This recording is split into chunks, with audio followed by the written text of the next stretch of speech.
Welcome to Epistemic Violence, Episode 6. We're the internet's only podcast hosted by former South African finance ministers. We're covering current events, tech, and more with a libertarian take on things. I'm your host, Satan, and with me are... Crinton. Pierre. Yay. I Alright, was going to say Crinton. Claim my identity. Oh my god, the identity theft! So let's move into politics first. Thank you for our sponsor, Carbonite. No, I'm just kidding. Geek Crate. I hear the Carbonite ads all over the place because I listen to Bloomberg, and they constantly market because your business relies on servers and ransomware, and they just go on and on and on. It's so bad. Sorry, just a quick side note. How do you even end up listening to ads? It's radio. No, on radio. Welcome to our sponsor, Geekbox. Full of useless junk for $30. At any rate. Oh, jeez. I swallowed a little water in an inopportune way, trying to do the sip meme. It's a good meme. Hurts. The meme hurts. Very cool. Very cool. Don't do memes, kid. It's not very cool. Yeah, what? I was gonna say that it's so great. I use U-Matrix and and uBlock Origin, and it's I never need to see an ad ever. I'm listening to a radio in a car, just so you're aware. I don't listen to radio. I just listen to Spotify. Yeah. Okay. Podcasts and audiobooks. Okay. Since we had a little hiatus last week and we were late this week, we're going to be a little belated on some of these topics, so we'll just get into politics. With the London terror attack, so interesting little thing about the guy. He was born named Adrian Russell Elms, and he later changed his name to Khalid Massoud. Is he a ginger jihad? Or is he just an Arab that was just born in London? No, I'm pretty sure he's ethnically British. He's white? But his name was Adrian Russell Elms. Yeah, but he could, I don't know. Yeah, but I mean, the London terror attack. But you saw the guy on the ground. The guy on the ground was brown. Was he?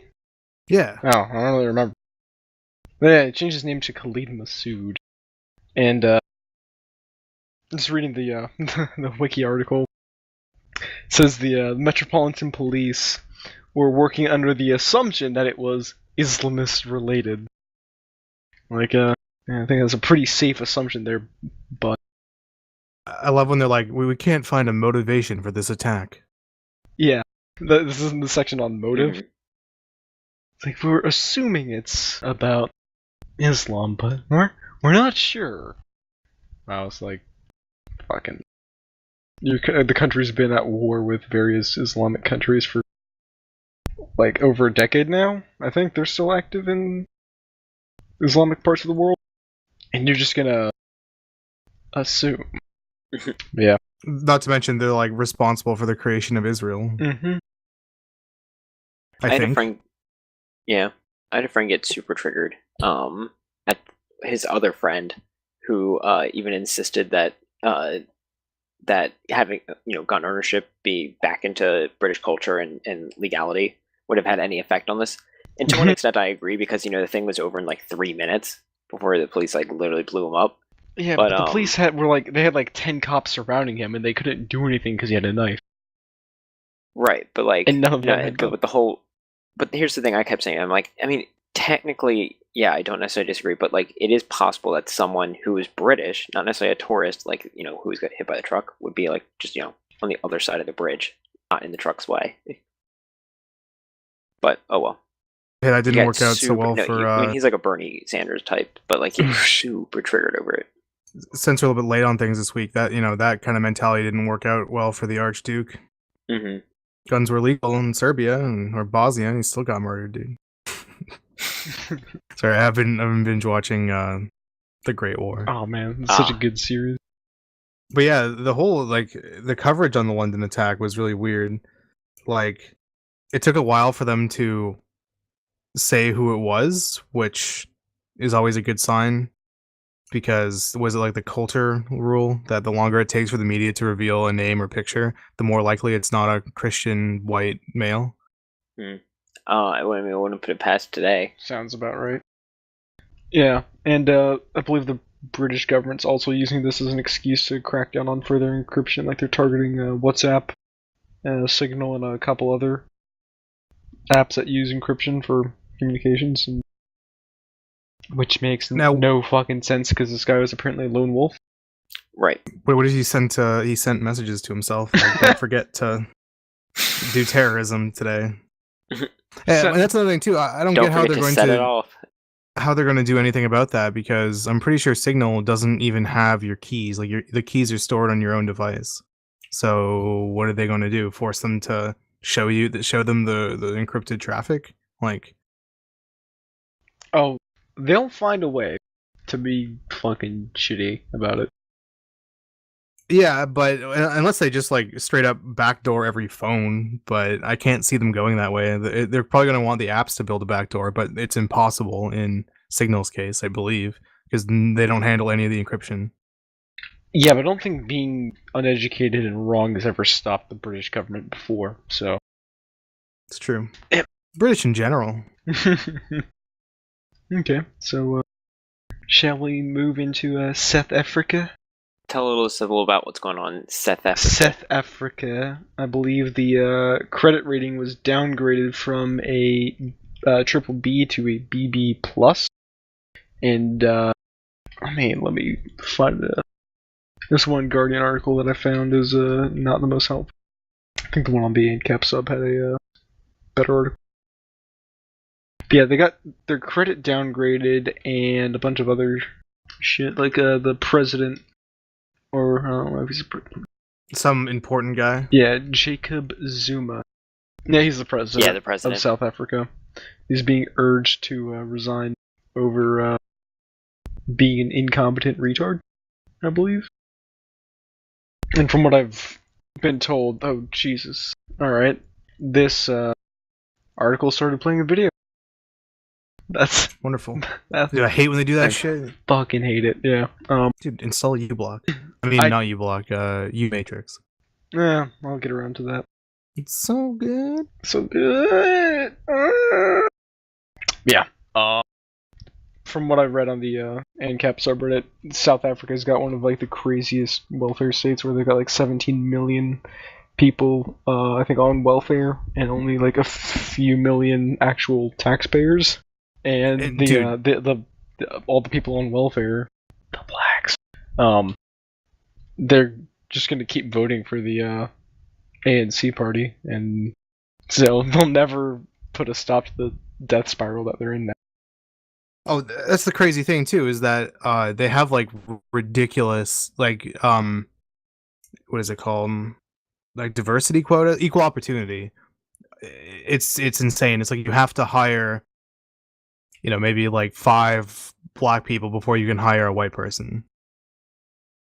It's really, it sounds absolutely insane, but it's, it keeps them, I think it's a black majority. It keeps them really happy because for them, it's great getting a job. And then there was another guy that started talking about doing Rhodesian style land grabs from white farmers. Yeah. Which is interesting. The article I'm looking at here is saying that the next big refugee thing is going to be white South Africans. Which, I really want to see what Justin Trudeau has to say about that. Maybe he'll like, immigration is important to have our country's borders be protected, and we're not going to be taking any South Africans in because it's a risk. We don't, Oh, God. But we'll take all these undocumented Syrian migrants. I'm sure nothing will go wrong. What could possibly go wrong? I just want to see what he does, because like it seems that like that guy just fuels himself on virtue signaling. Pretty much. Making weapon deals with Saudi Arabia and then talking about feminism and how it's the most important thing to him. He loves saying those things in other people's countries. Yeah. But yeah, South Africa is in a really bad spot right now. There could totally be some kind of like genocide. I was watching I think it was a Styx Hexenhammer video on it, and the way he made the situation sound was that like, these kind of land grabs that happened in Rhodesia, where the government took land from white farmers and put blacks in charge who had really no clue what they were doing. Like, they weren't trained or anything, which, is when all the communists, when they talk about central planning and how it's not a big deal, it's like that is central planning right there, where you take people who don't know what they're doing and put them in, something that's completely unrelated to their skill set and expect it to work. It's just, yeah. Which, as we know, ended horribly for Rhodesia, where I think after Mugabe kicked all the whites out, they were eating like field mice because the farms weren't working, because the people they put in charge of the farms weren't farmers. Ooh.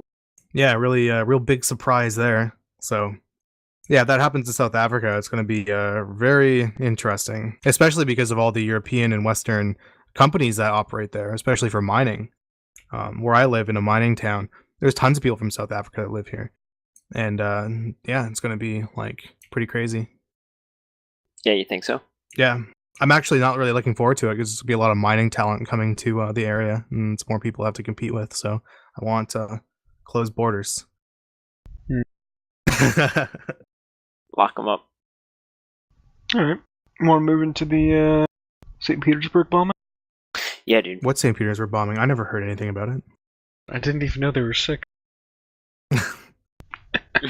Okay, so interestingly, so they've identified the guy who did it, and he was a Uzbek minority from Kyrgyzstan. Oh. Which, not my initial guess. My initial guess was probably Chechens. Yeah. But, yeah, so they're currently investigating him and his, why he decided to do it, because that's not initially obvious. They don't know if it was explicitly a Muslim thing. It might have been, but yeah. Did he say why? I don't think so. No, they're investigating the motives now. I don't know if there was like a. I'd be pretty pissed too if I lived in Uzbekistan. Well, he lived in Kyrgyzstan, and then he was just ethnically Uzbek. Literally the same thing. Probably not. It's a different place. It ends in Stan, and it's not Pakistan, therefore it's the same thing. We're not droning it. We will soon. Yeah. Good. Oh yeah, there was a second bomb also that was planted, like, I think a mile or something north of where the guy set his bomb off. Something else that I heard was interesting about this was that it happened at like 2:30 in the afternoon. It wasn't like other attacks or like ISIS attacks where it happened like in the middle of commuter rushes, where that could have like done massive amounts of more damage. Yeah. Potentially. Where did he blow them up? Like in the train car? Yeah. Oh, in the subway. Yeah. Down in the metro. Yeah. That's really weird too, because St. Petersburg Metro is, I think, one of the deepest metros in the world. It's also a beautiful one. It is, yeah. I've actually been there. Yeah, the blast occurred as the train entered a tunnel between stations, between the Technology Institute and Sinaya Square. But yeah, while I was there, the tour guide, which literally was just Russian propaganda for like a couple days, was talking. You've been there too, right, Satan? Where? St. Petersburg? Yeah. Yeah. Yeah, but like they originally wanted to use the subway as a bomb shelter. Yeah. So to makes sense. Detonate a bomb inside of a bomb shelter, essentially, doesn't seem like the greatest idea. Mm-hmm. Unless, like, for maximum damage, I mean. I guess. It's weird. I mean, yeah. At 2:30 in the afternoon, when like no one's gonna be on the car anyway. Yeah, that is kind of strange. But someone else linked this article. It was saying about how Europe shows basically no solidarity with Russia when this happened. And that's one thing I really noticed, is that I never heard. The only source I saw talking about this, really, I don't watch a whole lot of news, so it could just be, because of that, but it was on like 4chan. Huh. Well, that doesn't, and Breitbart. That wouldn't surprise me, because from what I understand, Germany has turned away a bunch of Ukrainian refugees. Oh, really? Yeah. Let me Google that and just confirm. I wouldn't doubt it. But yeah, one example they used, I think, was Facebook, in that usually for a terror attack of this size, Facebook almost always has a, pray for Paris, like so they can change your profile picture to some flag. Nothing for Russia. Yeah, I mean, 10 people or so died from when I checked it way earlier today, so I'm not sure what it's up to right now. I think it was like 50 injured. Like it was serious enough. I mean, granted, in people in Paris, like that was like 200 some people, but still, I mean, like 10 is nothing to like overlook, especially in a rather developed nation. Even though they're only like on par with Italy, I mean, like if that happened in Italy, people would stop and stare. I think they did something for London though, which only a couple people died. They did. And then Russia, yeah, like this is way worse and nothing. I don't know. It's just like this real anti-Russian narrative that's being pushed in the West is crazy. And I think this is a bit of that showing through in that there's for some reason Russia is being like counter-signaled against. And if you look at like how Hillary was talking about it during the campaign before even this Russia shit came up, when Russia wasn't even being mentioned in the election, she was already, as you put it, saber rattling. To you know, like she wanted to go to war with them, and then after the election ends, they're talking about how they quote hacked the U.S. election. It's really really weird that all of a sudden Russia is like America's number one enemy again. Like that makes sense, but progressives are pushing it, and the least progressive thing in America is hating Russians. Like that's a pretty long standing American tradition at this point. Yeah. So, from the New York Times, in 2014, just shy of 3,000 Ukrainians applied for asylum in the European Union. 150 got full refugee status. 2,335 were rejected, and the rest got some kind of partial protection. So, like 22% got it. I'd like to see the stats for Syria on that. Yeah. That doesn't sound like they're turning many people away. Quote for sure. unquote Syrians. Yeah. That's what they should have done. It's just been like, yeah, we're a Christian minority, white minority in Syria. We all had strokes and just started speaking Ukrainian. Yeah, believe it or not, there's actually a really strong Ukrainian community in Syria. We lived in the pierogi district of. They should have just gone to like a tanning salon for like a couple of days. Just get like some spray tan. Just shout salam and Allahu Akbar over and over again until they get asylum. Yeah, just be like, oh yes, we really hate the West. Duh. Also, this the St. Petersburg article I found from the New York Times, literally the top image has a Slav squatting. Oh, yeah, cheeky briki of them. Well, that's good. Alright, so let's shall we move into tech? Let's slide into tech. Speaking of sliding into things, a smart vibrator company settled for $3.7 million because they were spying on their customers.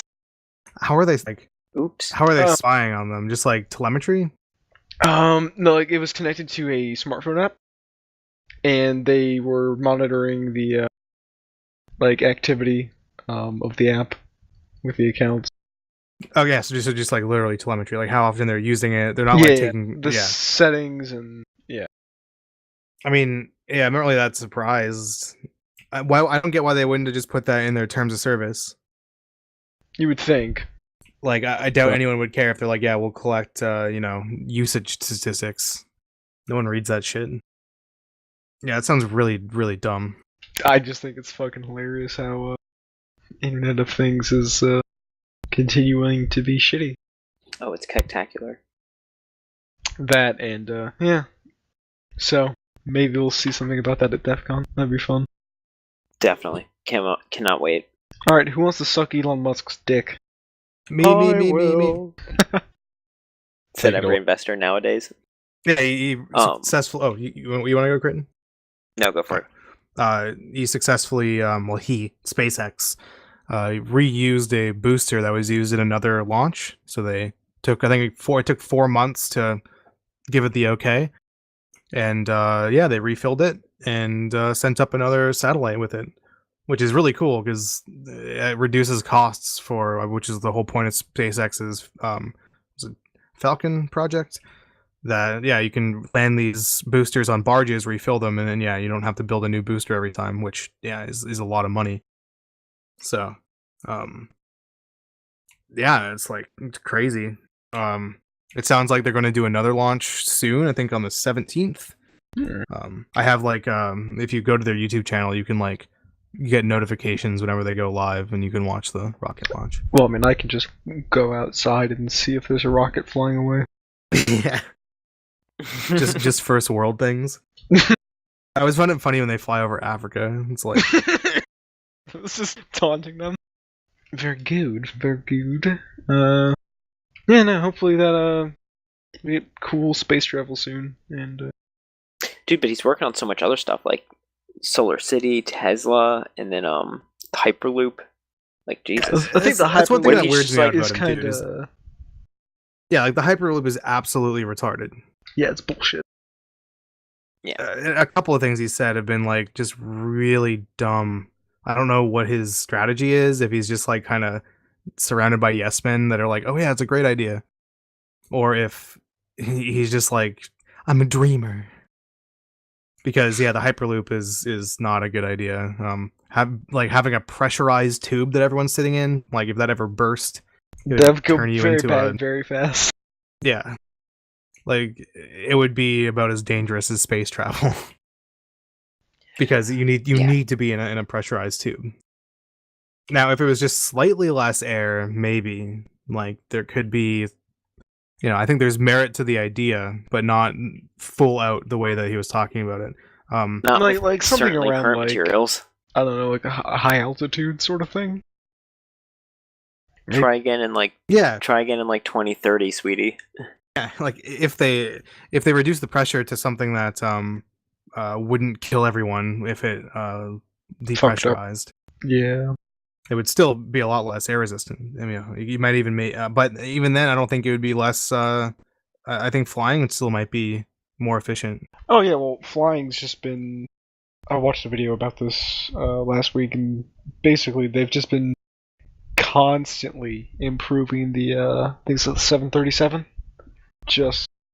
It's just never ending. Little tiny things that just improve the efficiency. They've now got the double wing foils, which reduce a fuck ton of drag.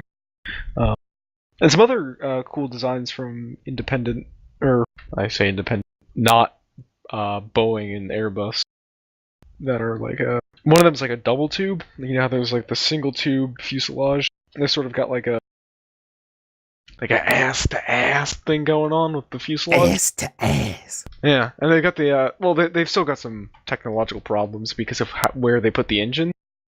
But it looks engines promising. are only so efficient at certain speeds, so you can only go fast enough. Yeah, and also one of the things with the 737 is they reduced the flying speed slightly, I think, or I don't know if it's the 737 or the new jet.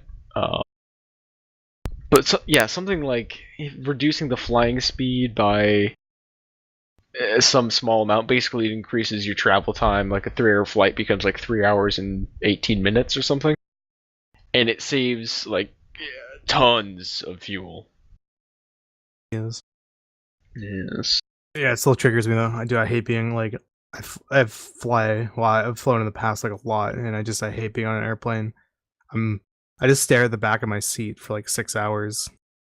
I don't like being on my phone. I can only go on my phone for so long before I get bored. So an extra 18 minutes, I'm not cool with. And of course, the Wi-Fi is $1 billion a second. I've only been on one flight that allowed Wi-Fi. Oh yeah, the Aurora D8, which looks pretty cool.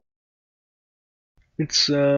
The main problem with the Aurora D8, from what I understand, though, is with current jet design, you've basically got a constant, the air is all hitting the engine in the same way.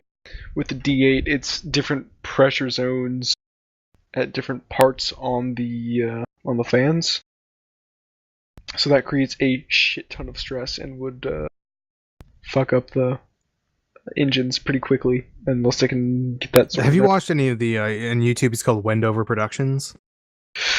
Sounds he has a bunch of videos on aviation, especially why planes can only go so fast, why the Concorde isn't really commercially viable now. Are you talking about I was gonna say, Yeah, bring back the real Concorde. engineering or? No, he was like the economics of flight as well. He does a lot on like how much it actually costs, how much airlines make off of every flight. It's pretty crazy, and the way he makes it sound, most air companies are not that profitable, but it sounds like they make a nice margin on all their flights. So I don't know how that's possible when Ryanair can charge like €7 for a flight, but and still make money, and these other companies that charge like $300-400 for I mean that's like a transatlantic flight, but still a lot more. I mean you can fly to Iceland for $99, and yet these larger companies like Air Canada are always operating at a loss, and they charge like $700 or something like that. There's a link to the little quick thing of the plane that I was talking about. Yeah, my one-way flight to Las Vegas this summer is going to be like $200, or is $200. I already bought it. Dude, that's like how much it costs for me to fly to Toronto, where I have to fly to go anywhere, because that's the only place my city flies to. And it's like a 2-hour flight. Yeah, it's crazy. It's literally cheaper to fly. And this is before we only had Air Canada and nothing else. Now we have Porter Airlines, which bless their soul. Porter is like $200 or less. Air Canada used to be like $700, $400, $500 for a 2-hour flight. Yeah, dude, it was ridiculous. Like literally, and they still are. They haven't adjusted their prices because they're so huge and they're so like government controlled that they don't really operate like a normal business, which a lot of airline companies fall into that kind of model. And did Canada never really deregulate the airlines like the U.S. did? I think they kind of did, but I don't even know anymore, dude. One of the big companies called WestJet just changed their name to Canada Air. So literally the biggest airline companies in Canada are Air Canada and Canada Air. Like, wow, such creative. Yeah, and they're both, I believe, both heavily subsidized, although Air Canada is the most subsidized. But yeah, it was crazy before Porter came in, and now Porter is like a deregulated kind of like American style airline company. I think they are an American company. Maybe not though, actually. But anyway, yeah, like just made travel in Canada so much cheaper. For the price of what it used to cost to fly to Toronto, I could fly to like New Orleans. Burgoo. Oh wait, Critton, you want to talk about the Tesla market value? Yeah, just real briefly, just to touch on the whole point about Tesla and totally blanking on his name. Elon Musk. But yes, Elon Musk is that many people were very market skeptical about him in the world of finance, but now Tesla, a company that otherwise is like I was mentioning, totally pooped on by the Bloombergs and whatnot out there, now is surpassing the value of Ford. So, which is probably the most profitable American automaker out there, way more than GM or Chrysler and Dodge Jeep. Yeah, that's crazy. So that's actually pretty serious. So, fun fact: after the United States, you know what country has the second highest per capita ownership of Teslas? Some kind of like packy Norway. Country. Of course. Well, they get Norway is actually benefits pretty cool for getting electric cars. I saw a astoundingly high number of like BMW, I think i8s and Teslas when I was in Norway for a couple days. Like, I saw like 8 in a day in Bergen. It was nuts. Never. Yeah, I don't know how that would fare here. I really wonder, because batteries and cold don't usually go well together, and it gets like minus 45, 50 degrees here sometimes Celsius. So, I mean, regular cars don't really work all that well at that temperature either, but I'm thinking like even Norway doesn't get that cold in like Oslo or something, because they're right by the ocean. So I don't know how that would work in a really cold place, but I think it's really cool. I wish science wasn't so paused, because I would honestly like to know how big of an impact that electric cars, with manufacturing the batteries and the lithium and all the rare earth metals that go into making them, how that compares to extracting petroleum. until things like thorium and whatnot are fully efficient and like just regular solar Well, that is, like, and fully efficient. you have Instead to of look at pushing how them so all the early. electricity is Yeah. generated in the first place, right? A lot of it's coal, a lot of it's, fossil Right, fuels. exactly. But it's clean coal. I mean, climate change No is a such. complete different topic that we're not going to get into right now. But the clean coal stuff Climate is change bullshit. could be. But there's It's like putting a filter Climate on a change could be cigarette. a special episode. It's still going to put ash everywhere. Yeah. Get Man he's time on for pretty, that. Pretty smart about that. Certainly.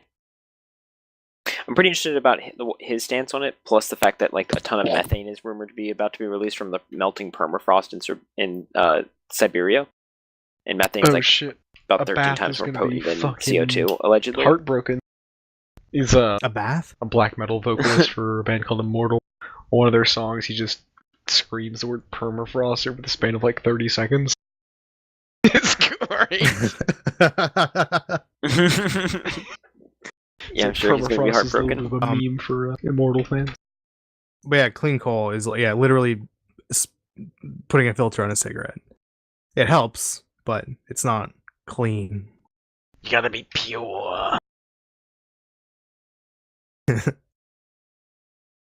But again, because science is so paused, no one's ever going to look at that. It's just like when you hear, I mean, this isn't so much science as it is economics, but like, oh, solar is overtaking oil and gas. It's like, well, let's look at the difference here. Oil and gas industry is taxed to like the friggin' nines for the most part. They also are subsidized a little bit, but not as much as solar energy and renewable energy resources are. That's like, I mean, they basically run on subsidies. So you're completely right. It's no surprise that they're that big when pretty much every modern country is giving out grants for people retrofitting their house with solar panels or starting new green energy companies. I mean, there was some Kickstarter shit that I saw a couple of videos on where the government of Austria was like gave someone like $20,000 to make a water bottle that would extract moisture from the air and put it into the water bottle using solar power. Thunderfoot did a video on this. Yeah, we talked about this. And it's complete bullshit. It's just a dehumidifier that's running on a solar battery. It would take like weeks to fill up a water bottle. If you even could, like, you would need to be in a humid environment and then leave it there for weeks and you get a bottle of water. And they're getting money from the Austrian government to do that. So imagine if you had like not a half-baked idea, an idea that would actually work, like just regular solar panels. That you get a crazy amount of money, but it's not necessarily what the market is demanding to say that, like, oh, look how viable this is. You can't say that. Talked about this on the last episode. There has been some growing market demand. I think we talked about this on the last episode. About the solar panels? Stupid market ideas, like shit that gets popular but doesn't work. Yeah. Oh yeah, like solar roadways. solar roadways. Oh my god, you guys! Literally ruined Nathan Fillion for me, or whoever the guy from Firefly was. The guy who played the main character in Firefly. Yeah, he deserves Castle. That show is shit, and so is he. Yeah, to try to say that there's market demand for something like that, and like, oh my god, free marketeers, BTFO, because look how well it's doing. It's ridiculous. And the same thing happens with, that's another thing that pisses me off too, is the same thing happens with science as it does with economics, is that it's a narrative being pushed and no one wants to talk about, the reasons why that this information is getting out there, why things are being researched. Did you ever see the conclusion of the solar freaking roadways? It was like a little, like a little 3 meter by 3 meter patch of the solar roadways, and it didn't work. Yep. Yeah, it's out of order. It was just such a dumb idea. Like, solar panels have a hard enough time being efficient. You're gonna put like recycled glass, which isn't even as like pure and crystal, and crystal as regular glass, and you expect to have that like be anywhere near efficient. And there's gonna be dirt and all kinds of shit. People on top think of it. Engineering is way easier than it is.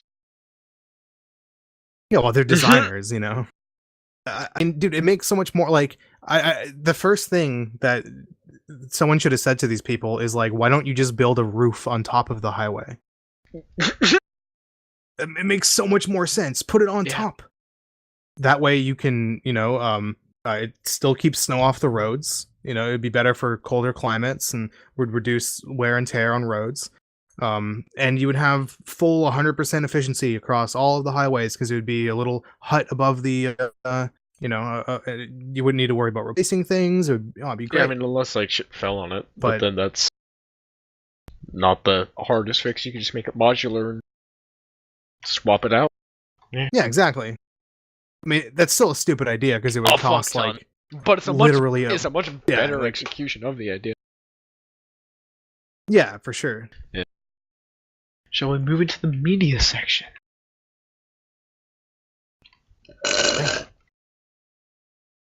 All right, so the Canadian courts thing was that you, Pierre? Yeah. Take the lead, boy. Yeah, so a Canadian appeals court said that Vice Media must turn over communications with source to law enforcement. So I guess they interviewed, I don't know, they interviewed an alleged terrorist, and it sounds like they didn't release it, but or some of the stuff they didn't release, the RCMP is saying they have to turn it over to them, which is ridiculous. I mean, that's a total abuse of and suppression of the press. Like, that means you're not going to, anyone that might be involved in activities that aren't sanctioned by the state and could face criminal charges, they're not going to want to talk frankly to the media because they're at risk of having their identity exposed. Yeah, it's pretty fucked. Is this a thing that the Canadian government does often, or? I'm not too sure, but this is something the thing with Canada is that we have a Charter of Rights and Freedoms that's a lot like the American Constitution, except the first subsection of the Charter is called the Reasonable Limits Clause, which I'm sure you can assume what that means, right? Whatever it means, because we want it to be convenient for us, the government section. Yeah. Yeah, exactly. Yeah, and in school we were told that it just means that religious freedom is fine, but you can't kill people and say it's your religion. That's all. You went robot there for a second. Can you repeat yourself? You were saying you can't kill people because of religion. That's what. Oh yeah. The way that it was sold to us in law class in school was that it just means that you have freedom of religion, but you can't claim your religion is murdering people and then go and murder people. But I thought they liked that's Islam. What that. Yeah, but that's the way they sold it to us. When really, yeah, I mean, yes, it is used for that, but it just makes the rest of the charter completely pointless. It has absolutely no teeth because they can just say that, yeah, of course, hate speech, though, that's a reasonable limit on free speech. Mm-hmm. And I'm sure it doesn't define reasonable or give any sort of criteria for what reasonable and unreasonable is. It doesn't matter. All of Canadian law is written to be extremely vague. Yeah. Rick and Morty, season 3, 1 episode. Shall we? Have you seen it, Pierre? Yes. Oh, I liked it a lot. Critton, have you seen it? My dude, you Nope. You're in for a good one. I work all day today. It's pretty good there, Morty. Okay. Need to get that sauce. That's my arc. The Szechuan sauce, Morty. They gotta get it. I do love how Binging with Babish had an episode up 3 days after the episode aired. Yeah. I was aware of your super funny copy pasta. I like the Rick and Reddit hilarious. one. Did you see my? Nothing's real, Morty. Everything's a lie. Tips Fedora. Clinton, did you see my Cecil Rhodes meme in Discord? Ooh, alright. I'll scroll up and get it because it was I may have actually. Okay. Repost. I want to see it again. The Rick and Morty one. Burp. God's not real, Rick and Morty. The Redditor begins to chuckle. Wubba lubba dub dub. Poop. The Redditor starts convulsing on the floor, gasping for air between spasms of laughter. Alright, Clinton, I just posted on the shitposting channel. So yeah, basically, I showed up to work, and there were 3 minorities sitting in the section where I usually sit and tutor people. And I don't really mind, and I just told them, no pressure to leave or anything. And but they sure did take their sweet ass time sitting in the most comfortable chair. So they got up and they left with their stuff. And then I didn't bother to ask them if they were coming back, and they didn't say. So I went and sat in my chair. They came back like 2 minutes later, and I didn't acknowledge them at all. And I claimed the chair. The chair was mine. I civilized it. I posted a little picture of Cecil Rhodes. My face won. Dude, Well, thank you for telling me that you're a devout civilized should be Klansman. part of like homesteading. Like either you improved, dude, you literally improved upon a property. You went to Africa and civilized it, therefore you own it. Built This is not in violation of the I NAP. built a fence in Swaziland. Now I own all of Africa. Yeah, exactly. Oh dear. That's beautiful. I think we just really moved libertarian property theory ahead, 50 years. Definitely. You gotta get Cecil Rhodes meme. Certainly. I'm just glad it's recorded for all to recite. Oh yeah, and one more topic I wanted to go into, but I didn't put in the notes, was the lost nuclear weapons. So throughout its history, the United States has lost a total of 8 nuclear weapons. In 1950, a bomber crashed into the Pacific Ocean, losing its 30 kiloton Mark IV nuclear bomb. In March of 1956, a B-47 carrying 2 nuclear bombs disappeared in some thick clouds, and they just have no idea. They never found anything. No wreckage, no bombs. Just kind of over the Mediterranean, disappeared. 2 more got dropped in the North Carolina swamp. Again, just accidentally. And they've never been able to find it. And then the government bought that land and said fuck off to everyone. Because there's nukes somewhere in a swamp in North Carolina. Still haven't been able to find them? Yeah, no, they still haven't been able to find them. Jesus. Yeah. It's crazy. If they know the general area, Well, yeah, you think they searched over 50 feet down in the swamp and nothing. Jesus. Yeah. In 1965, a A4E Skyhawk carrying one megaton thermonuclear weapon rolled off the deck of the USS Ticonderoga into the Pacific Ocean and sunk 16,000 feet into the water. Then, 15 years after the fact, the U.S. Navy admitted it, and they said it happened 500 miles from land. Turns out, it only happened 80 miles from Japan's coast. So, technically dropped 3 bombs.